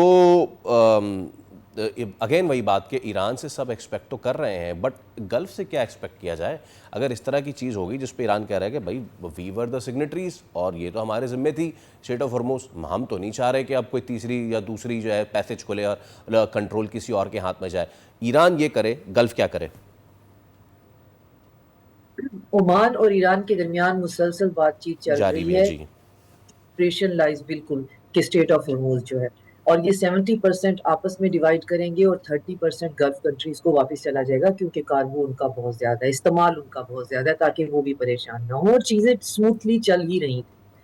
और ये ओमान ने नहीं कहा था, ओमान के ऊपर बहुत प्रेशर था। तो अब मसला ये है कि स्टेट ऑफ हॉर्मोज को इंटरनेशनल वाटर रूल्स के हिसाब से जो 24 नॉटिकल माइल्स होते हैं वो कोस्टल कंट्री की सॉवरेन टेरिटरी होती है, और अगला 24 जो है वो उसका बफर जोन होता है।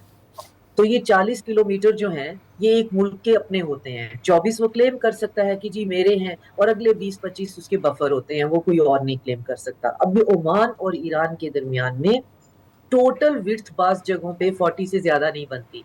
तो जितना ईरान का क्लेम है कि आधा मेरा है आधा मेरा बफर है, यही ओमान का क्लेम भी हो सकता है, आधा मेरा है आधा मेरा बफर है। ये बहुत ही स्ट्रेंज किस्म की ज्योग्राफी है स्टेट ऑफ हॉर्मोज। लेकिन ओमान ऐसा नहीं कह रहा, वो कह रहा है जी हम मिलकर ऑपरेशनलाइज करते हैं, क्योंकि पीछे से चाइना जो है, जो स्ट्रेटेजिक आपको फ्रेमवर्क देगा, चलना तो रीजन में उसी तरह ही है। अब उसमें स्नीक आउट करवाने की कोशिश की under the pressure of America. उसमें एक जो है वो सऊदी अरेबिया का फ्लैगशिप था, एक बहरीन का, एक कुवैत का, और उसको ओमान की साइड से, जो कि ईरान का बफर बनता ही बनता है, कि आप यहाँ से गुजर जाइए, और अपने कॉरेस्पॉन्डेंट भी ऑफ कर दीजिए। उसपे ईरान, क्योंकि उसकी control and command centre deep centralise हो गई हुई है, तो किसी बिल्कुल एक ठीक। कमांडर ने अपना डिस्क्रेशन यूज करते हुए उस पर अटैक कर दिया, जिसको ईरान ने कहा कि हम ये भी मानते हैं कि सेंट्रल कमांड की तरफ से ये नहीं था, लेकिन हम तस्लीम भी करते हैं कि ये हमसे हुआ है। अब इसमें अगर गल्फ के कंट्रीज वो ना स्नीक आउट करवाते तो भी ठीक था, और सबसे बड़ी बात ईरान को उन पे अटैक ना भी करता, तो ये दो मीम बनवा देता जी यहाँ से गुजर रहे हैं चोरी छुपे मुझसे। लेकिन बात यह है कि हम दो पार्टीज में से किसके ऊपर उम्मीद रख सकते हैं? क्या अमेरिका पे ये उम्मीद रख सकते हैं कि वो सैनिटी करे, या हमारे लिए सोचे, या वॉर की एस्केलेशन लैडर से नो, आई नीचे हट थिंक जाइए? सैनिटी हमें को प्रिवेल बात अगर से होना ही होता तो करनी है। बहुत पहले हो जाती। इट्स ऑल अबाउट हर किसी का जो इंटरेस्ट है वो कैसे सेटिएट होता है। Thank you so much ma'am, it was again a wonderful time with you. करेंगे कि आगे चल के भी आपको ज़हमत दें बैनुल अक़वामी उमूर पे मज़ीद डिस्कशन करने के लिए। बैनुल अक़वामी उमूर की बात अगर करें तो जो हमारे पड़ोस हैं वहाँ पे आजकल बहुत हलचल जारी है, और उनके अपने अंदर खाने मामला जो हैं उनसे संभल नहीं पा रहे हैं। कहने की बात यह है कि एक आम सा मजाक किस तरीके से एक नौजवान मूवमेंट बन चुका है भारत में, कॉकरोच जनता पार्टी के नाम से शुरू होने वाली नौजवानों की अगेन मजाक में जो तहरीक है, अब वो इतनी ज़बरदस्त हो गई है कि मोदी हुकूमत के लिए उसने नया चैलेंज खड़ा कर दिया है। और कहा जाए तो दिल्ली में जो है इस वक्त तख्त जो है वो हिला दिया है।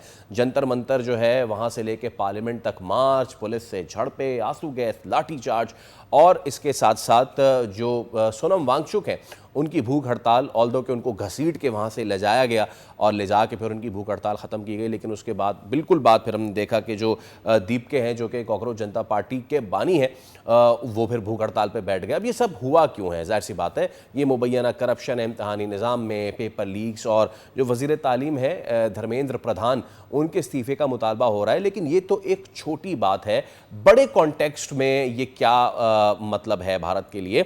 और जब अंदर खाने मामला भारत के नहीं संभल रहे तो वो क्यों फिर दीगर ममालिक के मामलात में टांग अड़ाने की कोशिश करता है? ब्रिगेडियर रिटायर्ड मसूद खान तज्ज़ेकार हमारे साथ मौजूद हैं। ब्रिगेडियर साहब, good morning, thank you so much for your time and it's pleasure to host you on the show once again sir. Brigadier साहब, वैसे तो एक जेनजी का प्रोटेस्ट ऑन एजुकेशनल मैटर्स, लेकिन वाइडर होराइजन में इसको आप कैसे समअप करेंगे? भारत जो कि हमने देखा कि रिसेंट जो है पास्ट में पाकिस्तान में उसने एक बार फिर जो है वो ख़राब करने के मामलात कोशिश की इन बलूचिस्तान इन ऊपर खैबर पख्तूनख्वा, लेकिन उसके अपने अंदर खाने मामलात इतने ख़राब हैं। जी हाँ, बहुत शुक्रिया। देखिए, मेरा ख्याल में यही कोशिश इंडिया की हमेशा से रही है कि डोमेस्टिक ऑडियंस को फोकस किया जाए पाकिस्तान के ऊपर, मुसलमानों के ऊपर, और जो अंदर से जो हालात है, चाहे अभी तो देखें ना, जनता एक कॉकरोच पार्टी तो अभी रिसेंटली बनी है, और एक चीफ जस्टिस के रिमार्क्स के बाद जिस तरीके से उन्होंने they have taken over India, और जिस तरह उनकी पजीराई हुई अक्रॉस इंडिया है, और तमाम जो कम्युनिटीज के लोग हैं यहाँ पे, they are not representing BJP, RSS या कांग्रेस को, तमाम लोग इसमें शामिल हैं। और इसके बाद वो जिस तरीके से हमने देखा है कि अक्रॉस इंडिया एक एक सही मानों में थ्रेट के तौर पे देखा जा रहा है फ्यूचर में। और बांग्लादेश में हमने देखी जनरेशन जी जिसने वहां पे जिस तरीके से यस। दे फोर्स हसीना वाजिद वहां से शी फ्लड और इंडिया चली गई। और इसी तरह इंडिया में बीजेपी आरएसएस की हुकूमत को एक खतरा महसूस हो रहा है with every passing they are gaining strength. This is one thing. और उसके अलावा इंडिया के अंदर देखिए हालात हुआ क्या, नॉर्थ ईस्ट इंडिया को आप देख लें, ऑल 7 स्टेट्स इंक्लूडिंग मणिपुर जहाँ पे आजकल क्रिश्चियंस की जेनोसाइड हो रहा है, रेप एंड मोलेस्टेशन है, all the state they are struggling for independence. वो मेनलैंड इंडिया से अपना आपको डिफरेंट में मानते हैं क्योंकि मंगोलाइट हैं। That is one thing. Mainland India में आया तो वहां पे आप देखें कि नॉर्थ और साउथ का डिवाइड है आपस में। नॉर्थ वाले आर्यंस है, साउथ वाले द्रविडियंस है, वो अपना आप को सुपीरियर समझते हैं। तमिलनाडु में तो एक द्रविडो नाडो के नाम से एक वो सेपरेट स्टेट की डिमांड कर रहे हैं, साउथ को अलग करना चाहते हैं। और वो अपने आप को बेटर हिंदू समझते हैं एज कंपेयर टू नॉर्थ वालों से। और फिर वो ये भी देखते हैं कि कास्ट सिस्टम पे वो बिलीव नहीं करते हैं। फिर नेक्स्ट स्लाइड की मूवमेंट इंडिया के अंदर आप देखें, 13 स्टेट्स, ऑलमोस्ट 90,000 स्क्वायर किलोमीटर का एरिया है, उसमें उनका इन्फ्लुएंस है। सेंट्रल इंडिया है, रेड कॉरिडोर जिसे कहा जाता है, वहां पे उनका कंट्रोल है। खालिस्तान में जो सिखों के साथ हो रहा है और वहां पर भी जो मूवमेंट स्टार्ट हुई है, तो मेरा ख्याल में वहां पे स्ट्रेंथ सिक्स की मूवमेंट दोबारा गेन कर रही है आफ्टर द ट्रांसनेशनल रिप्रेशन, सिखों के असोसिनेशन के बाद। Indian illegally occupied Jammu and Kashmir में जो आप देखते हैं ड्रैकोनियन लॉज हैं, ह्यूमन राइट्स की वायलेशंस हैं, रेप्स एंड मोलेस्टेशन है, 4.5 मिलियन आपने वहाँ डोमिसाइल इश्यू कर दिए हैं। और मेनलैंड इंडिया के अंदर मुसलमानों की लिंचिंग हो रही है। और जिस तरीके से आपके मुसलमानों की जो हेरिटेज है, मसाजिद है, मदरसे हैं, ये डिमोलिश किए जा रहे हैं। और इसके अलावा इवन जो दलित हैं, they are the 40% of the population, जी। 40 करोड़ के करीब हमारे ख्याल में, उनके साथ भी मजालिम हो रहे हैं। सो दैट्स वाई अभी आप देखें कि प्रेसिडेंट ओबामा ने एक इंटरव्यू दिया था क्रिस्टेना अमानपुर को, तो उन्होंने कहा था जो इंडिया में हालात और वाकयात हैं, उन्होंने कहा था there will point of time when India will pull apart, India टूट जाएगा। और यही एक नक्शा खींचा था खुशवंत सिंह ने अपनी किताब द एंड ऑफ इंडिया में। उन्होंने भी ये कहा था कि India has gone to dogs, India will break up, it will not be Pakistan और any other foreign power which will responsible. उन्होंने कहा we will commit hara kiri. So उस तरह की सिचुएशन जिस तरफ इंडिया हेड कर रहा है, अल्टीमेटली ऐसे हालात वाकयात होंगे तो it will lead to disintegration of India. और ब्रिगेडियर साहब, जो आपने तस्करा किया है about the Sikh movement as well, हमने देखा कि पिछले दिनों में भारत ने बहुत कोशिश की अपना नैरेटिव जो है वो धुरंधर जैसी फिल्मों की तरफ लाने में, लेकिन फिर वहाँ से सतलुज जैसी मूवीज़ बनी और फिर लोगों के सामने वो नैरेटिव आया जो कि वाकई हकीकत था। चूँकि भारत आज, ये तो आज है ना, जो आज नज़र आ रही चीज़ें 84 से पहले से करता आ रहा है अपनी मुख्तलिफ अक़लियतों के साथ। तो क्या लेकिन मेरा एक सवाल ये है सर कि सारी चीज़ें आपके सामने हैं, अक़लियतों के साथ जुल्म भी होता है, यहाँ पे दिल्ली में ये इतने शदीद प्रोटेस्ट भी हो रहे हैं, इससे पहले केजरीवाल साहब भी इतने ज़्यादा प्रोटेस्ट तो करते रहते थे। बट माई क्वेश्चन इज़, बार बार फिर नरेंद्र मोदी जो है वो पावर में आ जाते हैं, इक़्तिदार में आ जाते हैं, तो फिर ये तमाम तर चीज़ें फिर बेमायनी है, बेफजूल है, या फिर यू एक्सपेक्ट के the time is up for Narendra Modi as well? पहली बात तो ये है कि नरेंद्र मोदी जो है सेंटर में जो हुकूमत है वो टोटली डिपेंडेंट है, क्योंकि वह अब के बाद 400 के पार उन्होंने नारा लगाया लेकिन वो यस। मेजॉरिटी भी नहीं ले सके। टोटल डिपेंडेंट है टू रीजनल पार्टी से, एक तेलुगु देशम है साउथ की है और जनता दल यूनाइटेड है नॉर्थ की। इनमें से एक भी पार्टी अगर हट जाती है, India RSS BJP government will collapse.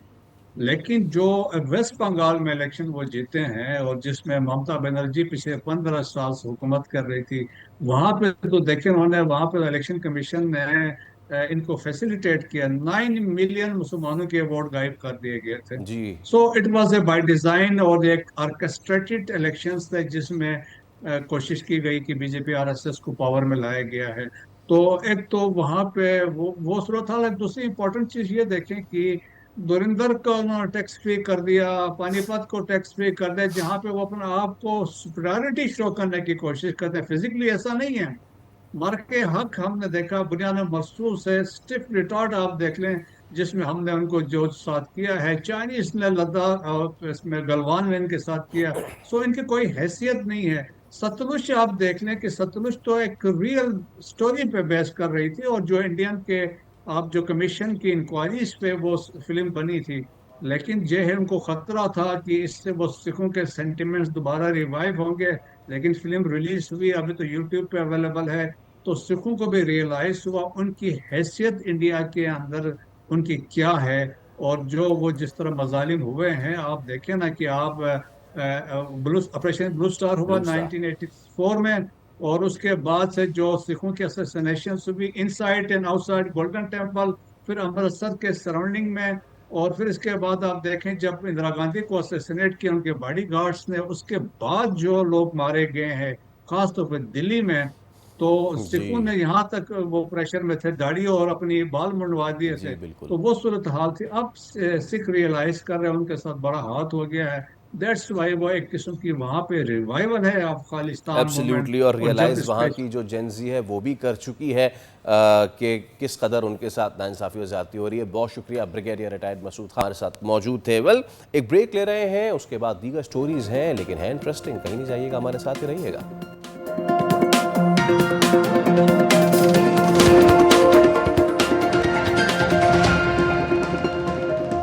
हमारे माशरे में लेडी हेल्थ वर्कर्स का किरदार उन चंद अहम तरीन किरदारों में से एक है जो ना सिर्फ घर घर जाके ये बहुत ही अहम जिम्मेदारी निभाते हैं, बल्कि कई मरतबा तो इन पे जानलेवा हमले भी हो चुके हैं। लेकिन अब ये जो तबका है ये शदीद मुश्किलात का शिकार ऐसे है कि बजट में बड़े पैमाने पे कटौती है। इसके ख़िलाफ़ ये लेडी हेल्थ वर्कर्स जो हैं वो एहतजाज जो है उसकी शुरू करने की वार्निंग भी दी है। इससे पहले भी एहतजाज कर चुकी हैं ये। अभी तमाम तर मामला है क्या, दावा ये है कि इनके जो प्रोग्राम हैं हेल्थ वर्कर्स का, उनके ऑपरेशनल बजट में 75% कमी कर दी है, जिससे बुनियादी तिब्बी खिदमात शदीद मुतासर होंगी। यानी कि वो जो एक तरफ के दावे हैं बेहतरीन सेहत की सहूलियात के, ये लोग जिन्होंने घर घर ये सेहत की चीज़ें पहुंचानी है, चाहे कभी वैक्सीनेशन हो, ऑल्दो के पोलियो जो लेडी हेल्थ वर्कर्स हैं वो गालिबन इनमें आती नहीं आती, ये भी मैं अपनी गेस्ट जो कि बुशरा आराई हैं उनसे लाजमी पूछूंगा क्यों ये सारी चीज़ें हो रही हैं और क्या इनको कोई यकीन दहानी कराई है या नहीं कराई। बुशरा आराई साहिबा, all lady health workers programme union, हमारे साथ मौजूद है। अस्सलाम वालेकुम बुशरा साहिबा, बहुत शुक्रिया आपके वक्त के लिए। बुशरा साहिबा, ये क्या मामला है? हम तो ये सुनते हैं कि सिंध में बहुत अच्छे अस्पताल हैं, सेहत पे बहुत काम हो रहा है, दुनिया भर से लोग यहाँ इलाज कराने आते हैं। आप लोगों का जो किरदार है वो बहुत ही अहम है, from the polio workers to all the other lady health workers जो कि मौजूद हैं, जो कि पॉपुलेशन कंट्रोल में भी जो है वो जाके मैसेजिंग करती हैं। क्या इशू है आप लोगों का, ये क्यों कटौती की है? दरअसल इशू ये है कि जैसे आपने कहा कि हॉस्पिटल्स बना रही हैं, ये इस पे तो हम खुशी का इजहार करती हूँ मैं कि वाकई सिंध ने जो हॉस्पिटल्स बनाई हैं वो ग्रूट लेवल पे जाके भी बनाई। हमारे डिस्ट्रिक्ट जेकाबाद तक, सखर तक चीज़ें बनाई गई हैं।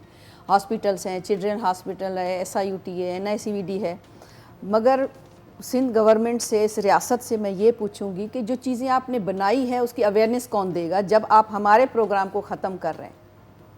देखिए, चीज़ बना दी, छोड़ दी, पता कैसे चलेगा आम बंदे को जो एक गांव में रहती है, जिनको हमारे थ्रू जो है वो गवर्नमेंट की मुहैया करदा जो फैसिलिटीज़ हैं उनकी इंफॉर्मेशन हम देते हैं, रास्ता हम लोग दिखाते हैं कि भाई इस हॉस्पिटल में आप डिलीवरी करवाएं, यहाँ सीज़र की सहूलत मौजूद है, ब्लड की सहूलत मौजूद है, और ऑक्सीजन बच्चे के लिए फिल मौजूद है। बच्चों की जो नशोनुमा होती है पैदा होने के फ़ौरन बाद, वो सारा कुछ वहाँ मौजूद है। तो इस दफ़ा इन्होंने ये किया है कि जो हमारी 75% यानी जिसमें सारी चीज़ें चली गई, सिर्फ तनख्वाह हमें सूखी पुकी जो है वो मिलेगी। इससे नुकसान क्या है? कहने वाले कह रहे हैं कि नुकसान क्या है। देखें, एक तो जब हमारे पास फर्स्ट एड किट नहीं होगी, अभी बरसातों का मौसम आने वाला है, तो कौन होता है इस कैंपों में? सिर्फ लेडी हेल्थ वर्कर होती है, सब भाग जाते हैं। हम अपनी घर बरसातों में तबाह बर्बाद होते हैं, खेत खलियान बर्बाद होते हैं, हमारे भी जानवर जो हैं जी वो भी बह जाते हैं, मगर हम उसके बावजूद अपनी फील्ड में मौजूद होती हैं। फिर जो हमारे पास किट होती है फर्स्ट एड की, कार्टन, बैंडेज, ऐसी सारी चीज़ें, पेनाडॉल हो गया, पैरास्टामोल, जो भी है, तो हम वो यूटिलाइज़ करते हैं। हमें गवर्नमेंट से तो कभी नहीं मिली, वो हमारे ही प्रोग्राम की इतनी बेस्ट होती हैं कि DHO साइड भी हमारी ही मेडिसन उस वक्त यूटिलाइज़ करते हैं इमरजेंसी में। तो आप कैसे इमरजेंसी कवर करेंगे जब और दूसरी बात, आप जब हमें परेशान कर रहे हैं, वो सिंधी में कहते हैं ना, गला दबाएंगे तो आंखें तो निकलेंगी, फिर भी आप लोग नाराज़ हो रहे हैं। कुछ कहें तो आजकल आप लोगों की तौहीन हो रही है, हक की बात करें भी तो ये तो सरासर नाजायज़ी है। और मैडम अज़रा ने, जहाँ तक मुझे पता है, मैडम अज़रा ने ये कहा था, जो नई कंपनी बनाई है people's community health services company, ठीक है, क्योंकि एक कंपनी से पेट नहीं भरा, आप दूसरी बना ली है, तो पूरा हेल्थ उसको दे दिया, पूरा हेल्थ सिस्टम। अच्छा, तो दूसरी जो कंपनी है, मैडम ने ये कहा था, जहाँ तक मेरी इन्फॉर्मेशन है, कि जो हमारी सेंक्शन पोस्टें हैं जो 2010 से अपॉइंट नहीं की लेडी हेल्थ वर्कर प्रोग्राम में, उसका बजट आप इस कंपनी को दे दें, PCHS को, कि ये अपॉइंट करेंगी। उठा के जो दरमियान के लोग होते हैं, जो चाहते ही नहीं हैं कि आम पब्लिक तक कोई सर्विस पहुँचे, उन्होंने उठा के 75% जो है वो बजट उधर दे दिया। जो नुकसान, एक तो मैंने बता दिया कि फील्ड में कौन फर्स्ट एड करेगा आपके किसी भी मुसीबत के टाइम पे। दूसरा ये, क्या हमारी 94 से लेके आपने एक तो सर्विस काउंट नहीं की, सर्विस स्ट्रक्चर नहीं दिया, जो दिया उस पर कोई अमल दरामद नहीं। दूसरा ये, क्या हमारा हक नहीं है कि हमारी अपग्रेडेशन हो, हमारे ग्रेड बढ़े, हमारी प्रमोशन हो। ये जुल्म 2020 से शुरू किया था इन्होंने, हमारी आर्गनोग्राम ही चेंज कर दिया। हमारा जो प्रोग्राम का आर्गनोग्राम था, जो बुनियादी था, जिससे इनको रिज़ल्ट मिले, MDG गोल इनको हमने अचीव करके दिए, जिसमें हमने CPR जो सिर्फ 5% था, हमने 42% ला के दिया। किसने दिया? हम लेडी हेल्थ वर्कर प्रोग्राम ने तो दिया। बुशरा साहिबा, नई कंपनी क्यों बनाने की नौबत आई? क्या आप लोगों को काम सही नहीं आता? आप लोग सही काम नहीं कर रहे?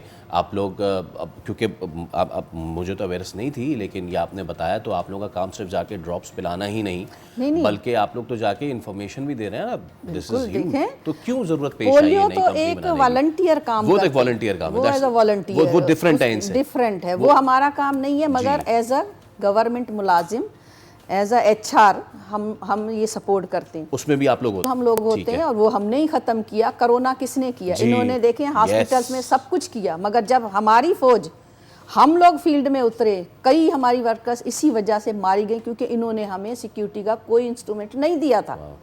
उसके बावजूद भी हम लोग गए, हम लोगों ने लोगों को अवेयरनेस दी, उनको जो है बताया कि इससे आप कैसे बच सकते हैं। ठीक है, वो भी हमने ख़त्म किया। टीके घर घर जाके, अभी मेरी निसार खोड़ो साहब से जो है मुलाकात हुई थी संडे वाले दिन, यकीन करें मुझे अभी तक उसका दुख है। कहते हैं लेडी हेल्थ वर्कर तो काम नहीं करती। अगर हम काम नहीं करते, आपकी वैक्सीनेशन कौन करता है जी? आपके TB के मरीज को कौन देखता है? मेरे पास सिर्फ 20 सेकंड है, मुतालबात अगर आप अपने दोहरा दें तो। जी बिल्कुल, हमारा सबसे पहले इमरजेंसी यही मुतालबा है कि हमारा जो आप लोगों ने कटौती की है 75%, उसको इस महंगाई के दौर से बढ़ा के, क्योंकि वो पुराना चल रहा है, बढ़ा के हमें फिल फॉर वापस किया जाए।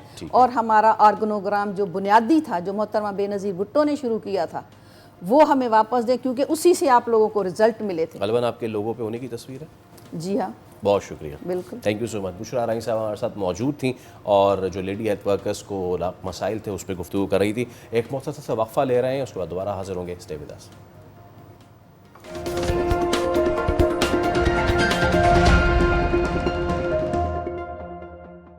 काफ़ी अरसा हो गया है क्रिकेट पे कोई बात नहीं हुई, हालांकि क्रिकेट चल भी रही है।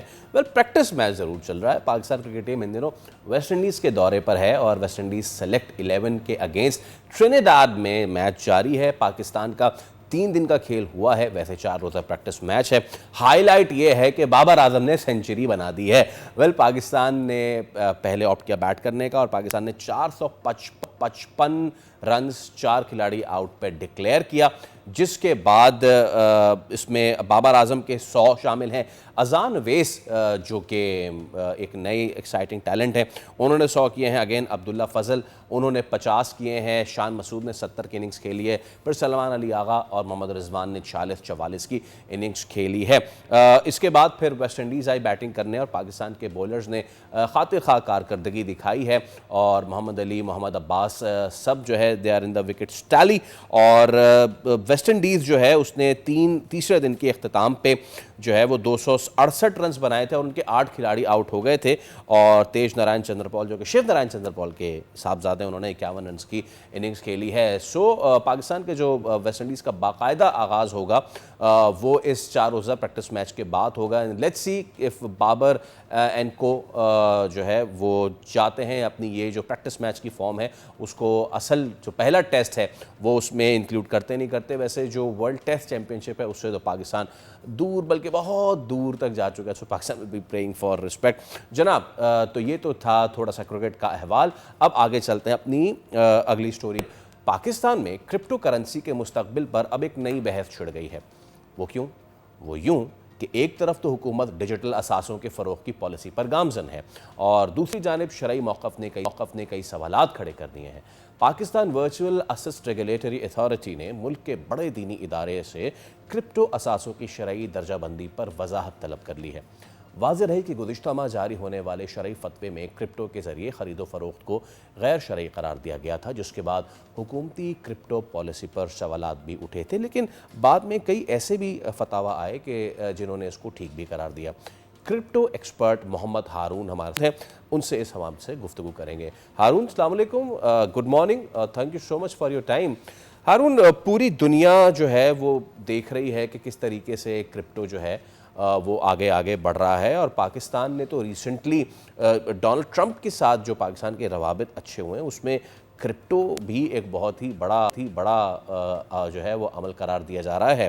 माय क्वेश्चन इज़ कि ये जो एक उज़ुर इस पे पेश किया गया है रिलीजियस, इसको आप कैसे देखते हैं? जी, वालेकुम सलाम, बहुत शुक्रिया अपने प्रोग्राम में बुलाने का। बिल्कुल आप सही कह रहे हैं, जब से ये बहस छिड़ गई है और इस तरह हमारे जो पाकिस्तान के जो एनवायरनमेंट है जहाँ पर गवर्नमेंट एक तरफ जो है वो ब्लॉकचेन क्रिप्टो करेंसी को सपोर्ट कर रही है, दीवारा जब से बनी उसमें तो अगर देखा जाए तो उन्होंने काबिल, अगर उसमें उन्होंने जो एफर्ट्स अब तक किए वो इस बात का सबूत है कि वाकई इस टेक्नोलॉजी में कोई हैसियत रखती है अपनी।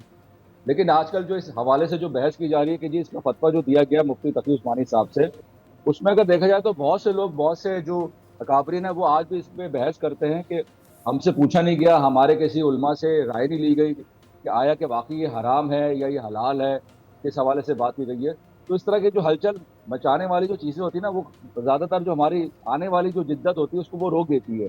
अब पाकिस्तानी गवर्नमेंट आपको पता है कितना एग्रेसिवली काम कर रही है। इसके ऊपर अभी हाल ही में WLF की टीम आई, ट्रंप ने अपनी टीम यहाँ पाकिस्तान भेजी, बल्कि उन्होंने तो $20 मिलियन की फंडिंग का भी ऐलान किया था कि जहाँ पर हम ब्लॉकचेन, AI, क्रिप्टो करेंसी के ऊपर हम रिसर्च करेंगे और पाकिस्तान में जितने मौके पैदा करेंगे। खासकर हमारे जो नौजवान तबका है, जो आपको पता है कि पाकिस्तान में टैलेंट तो है लेकिन उसकी कोई डायरेक्शन की बहुत ज़्यादा कमी है। अब इन हालात के में रहते हुए अगर चीज़ें अगर आनी शुरू हो जाती है तो बड़ा एक तजब्बुफ का शिकार हो जाती है सब चीज़ें, ये जो आगे जाके थोड़ी सी रुकावट का सबब भी बन सकती हैं। अब ये देखना पड़ेगा कि ये जो बाकी उलमा अकाबरीन है वो क्या फैसला करते हैं इस बात के ऊपर कि आया ये फतवा ठीक है या नहीं है, क्योंकि देखिए इसमें बहस तो चलेगी आगे मजीद। अब वो कागज़ का एक या वो जो 2 कागज़ के जो टुकड़े हैं उसने काफ़ी ज़्यादा इस वक्त जो है वो इस वाले हमारे स्पेस में जो है एक हलचल मचा दी है। खासकर जो नौजवान नस्ल है वो बहुत ज़्यादा इस वक्त गम और गुस्से का शिकार है। अगर आप जाकर सोशल मीडिया वगैरह चेक करें तो जिस हद तक वो ट्रोलिंग कर रहे हैं वो इस बात का सबूत है कि वो यही कह रहे हैं कि आपने इस चीज़ को समझा नहीं, इस चीज़ को पढ़ा नहीं कि बिटकॉइन क्रिप्टो करेंसी बुलाकर है किस चीज़ का नाम। इसको अक्सर लोग क्रिप्टो करेंसी समझते हैं, लेकिन मेरी नज़र में ये टेक्नोलॉजी है, मेरी नज़र में एक एल्गोरिथम है, सॉफ्टवेयर कोडिंग है। एक ऐसी सॉफ्टवेयर कोडिंग डिज़ाइन की गई जिसमें 2 लोग आपस में बगैर किसी सेंट्रलाइज पार्टी के ट्रांजेक्शन कर सकते हैं। तो देखा जाए तो इसमें बहुत ज़्यादा भी जिद्दत बाकी है, बहुत ज़्यादा इसमें अपॉर्चुनिटीज़ हैं, खासकर पाकिस्तान में इन हालात में कि वैसे आपको पता है पाकिस्तान में हर मईशत का इस वक्त बेड़ा गर्क हुआ हुआ है। 2.5-3 करोड़ अफराद इस इंडस्ट्री में आए, उन्होंने काम किया, पैसे कमाए, $200 बिलियन पूरे एक साल में रिवॉल्व करते हैं इस इंडस्ट्री में। और आप ये कह रहे हैं कि क्रिप्टो करेंसी की जो ट्रेडिंग है वो हराम है, तो मेरे ख्याल से इस बात को दोबारा से सोचना चाहिए, दोबारा से मिल बैठ के इस बात का फैसला करना चाहिए कि इसको ये हलाल है, हराम है, और उसकी बाकायदा डायरेक्शन देनी चाहिए। सिर्फ कह देने से फ़र्क नहीं पड़ेगा, बहुत सारी चीज़ें, बहुत सारी अभी जो अभाम पैदा हुए हैं उसको ख़त्म करना पड़ेगा। ओके हारून साहब, अब आपने बात की बाकायदा डायरेक्शन देने की, तो हुकूमत की हमारी जो पॉलिसी है इस पे हमने देखा कि पिछले 2 सालों में तो एक थोड़ी सी डायरेक्शन ज़रूर आई है, but what do you feel कि मज़ीद इसमें हुकूमती पॉलिसी की बेहतर होने की ज़रूरत है, क्योंकि दुनिया के कई ममालिक तो इससे बहुत फ़ायदा उठा रहे हैं। एक डी रेगुलाइज्ड सिस्टम है करेंसी का, लेकिन ऐसे सिस्टम से हुकूमत कैसे फ़ायदा उठाए, पाकिस्तान कैसा कर रहा है, इसमें मज़ीद क्या करने की ज़रूरत है हमें? देखिए, जब से पीवारा का जो क़याम अमल में आया है, वो सिर्फ उसका मकसद क्रिप्टो करेंसी नहीं बल्कि ब्लॉकचेन, एआई, इनके ऊपर जो कंपनीज होंगी जब वो यहाँ पे अपना काम शुरू करेंगी तो उसको जो है वो एक एनओसी या लाइसेंस जो देने का जो मकसद है वो यही है, ताकि पाकिस्तान में बाकायदा एक इंडस्ट्री का क़याम हो। यहाँ पे बहुत गैप्स हैं पाकिस्तान में, अगर देखा जाए तो अपॉर्चुनिटीज़ तो है लेकिन गैप बहुत ज़्यादा हैं। उसके लिए जो रहनुमाई चाहिए वो इन लोगों की चाहिए, जैसे बिलाल बिन साक़िब में चेयरमैन, वो बहुत एग्रेसिवली काम कर रहे हैं। अभी उनकी हाल ही में टेलीफोनिक जो है इनकी बात भी हुई है मुफ्ती साहब से, उन्होंने भी इस बात का सबूत दिया है कि पहले इसमें बैठ के हम बात की जाए, हमारे पास बहुत सारे इसके सबूत हैं, हम बहुत सारी चीज़ें आपके सामने पेश कर सकते हैं, तब जाके आप ये फैसला करें। लेकिन गवर्नमेंट आपको पता है इस वक्त काफ़ी एग्रेसिवली काम कर रही है इस चीज़ के ऊपर, उसको रुकना नहीं चाहिए। वैसे मेरा नहीं ख्याल है कि इस पे फतवे के बाद से कोई थोड़ी बहुत कमी आई होगी, लेकिन एक जाहिर सी बात है जो बाकी जो आवाम है जो नहीं करना चाह रही थी, जो इस बात का वेट कर रही थी कि आया कि ये पहले इलीगल है या लीगल है, पहले हमने इसको लीगल करार दिया, फिर हम इसकी रेगुलेशन की तरफ चलना शुरू हो गए, अब जाके अचानक से ये चीज़ आ जाना सामने कि जी ये हराम है, क्योंकि इस पर अभी तक ये बात वाज़ेह ही नहीं हो पा रही। गवर्नमेंट खुद भी इस बात को सोच रही है कि ये किस चीज़ को हराम कह रहे हैं, क्या ये क्रिप्टो करेंसी को हराम कह रहे हैं, क्या ये क्रिप्टो करेंसी की ट्रेडिंग को हराम कह रहे हैं।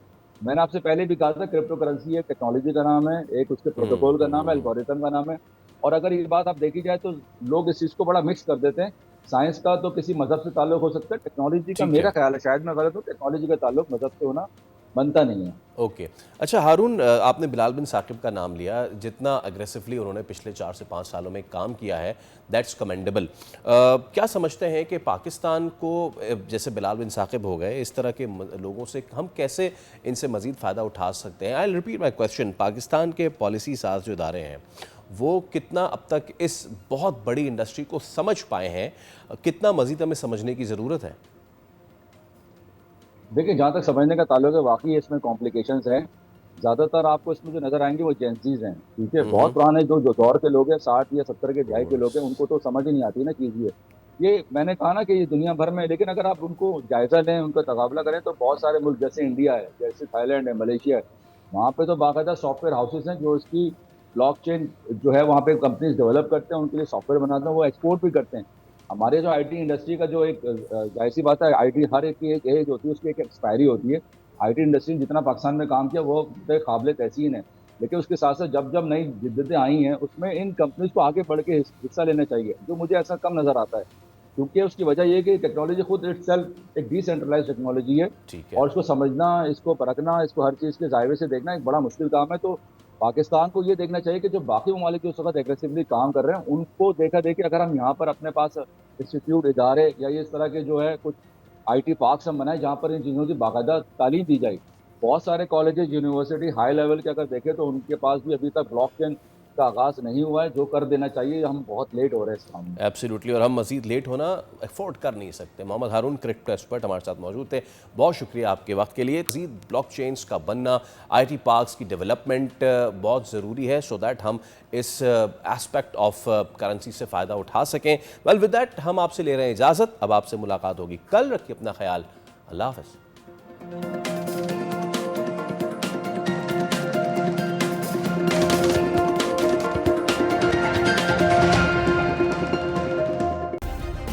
सब्सक्राइब करें और बेल दबाएं ताकि कोई खबर रह न जाए।